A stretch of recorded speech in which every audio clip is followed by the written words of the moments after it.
Hi hello నమస్తే welcome to okay TV. ఈరోజు అయితే ప్రజావాణిలో అయితే ఉన్నాను. సో ప్రభుత్వం వచ్చిన వెంటనే ఈ ప్రజావాణిలో అయితే మీ సమస్యలు ఏమైనా ఉంటే అవి చెప్పుకోండి అని చెప్పని అన్నారు. సో కొంతమంది అయితే వచ్చేసారు, వాళ్ళతో మాట్లాడదాం. అమ్మ చెప్పండి, ఎక్కడి నుంచి వచ్చారమ్మా? మేము సికింద్రాబాద్ నుంచి వచ్చామండి, రామ్నగర్. ఓకే అమ్మ, దేనికోసం వచ్చారమ్మా? ఏంటి ప్రాబ్లం?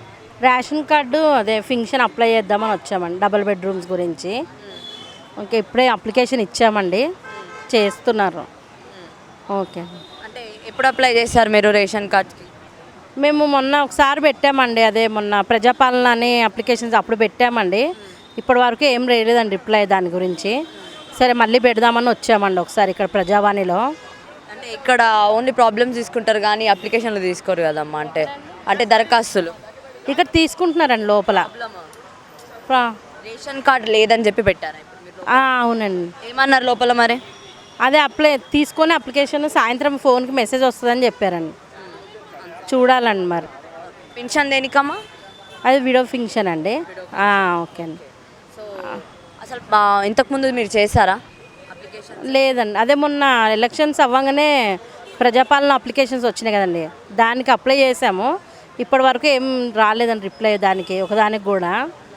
సరే మళ్ళీ ఇక్కడ చేద్దామని చెప్పేసి వచ్చాము, చూడాలండి ఎలా జరుగుతుందో మరి. మేము హైదరాబాద్, ఇది ఫ్రీడమ్ ఫైటర్ ఆర్గనైజేషన్ నుంచి వచ్చాము. ఫ్రీడమ్ ఫైటర్స్కి ఎట్లయితే అట్ హోమ్ అయితే ఫ్రీడమ్ ఫైటర్స్ పిల్లలకి గుర్తింపు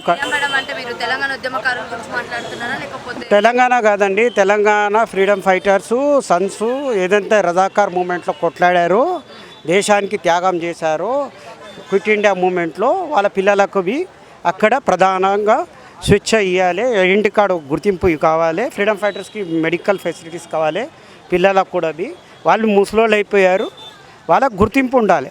అది ఒకటి మెమరాండం ఇచ్చాము. వాళ్ళకి బస్ సౌకర్యము అన్నీ ఇవ్వాలి, వాళ్ళ ఫ్యామిలీకి. వాళ్ళ తండ్రి తల్లి చనిపోతే ఎవరు ఉంటారు వాళ్ళకు? ఇక ముసలైన తర్వాత అక్కడి నుంచి ఇక్కడ బస్సులు ఇక్కడ నుంచి తిరుగుతారండి. అది అడిగాము అని, కొన్ని రిజర్వేషన్ గురించి అడిగాము. మాకు 2% అన్ని స్టేట్లు ఇచ్చారు, మాకు ఇవ్వండి అని అడిగాము. అమలే మా స్టేట్లో ఇవ్వలేదు కాబట్టి మా స్టేట్లో అమలు చేయండి అని అడిగాము. తెలంగాణలో అమలు చేయమని. మరి తెలంగాణలో ఇప్పుడు కాకుండా మీరు ఎప్పటి నుంచి తిరుగుతున్నారు ఇట్లా కావాలి? అమ్మ, ఇప్పుడు మేము దాదాపు ఇది కాంగ్రెస్ గవర్నమెంట్ వచ్చినప్పటి నుంచి తిరుగుతూనే ఉన్నామమ్మ. కొత్త స్టార్టింగ్ మొన్న 2024లో రేవంత్ రెడ్డి గారు ముఖ్యమంత్రి గారు అప్పుడు గాంధీ భవన్లోనే స్వయంగా చెప్పారు, first preference of freedom fighters అన్నాడు.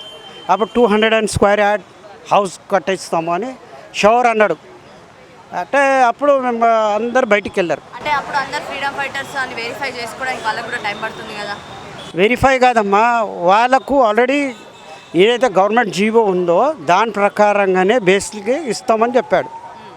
అది మేము ఒప్పుకున్నాము, బయటికి సంతోషంగా బయటికి వెళ్ళాము. చాలామంది మహిళలు వచ్చారు, అందరూ అడిగారు, రిక్వెస్ట్ చేశారు. ముఖ్యమంత్రి గారు మంచిగా ఇది పిసిసి ప్రెసిడెంట్ ఉండే ఓకే అని చెప్పాడు. అప్పుడు పేపర్లో వచ్చింది, దెర్ ఇస్ నో డౌట్. అదండి.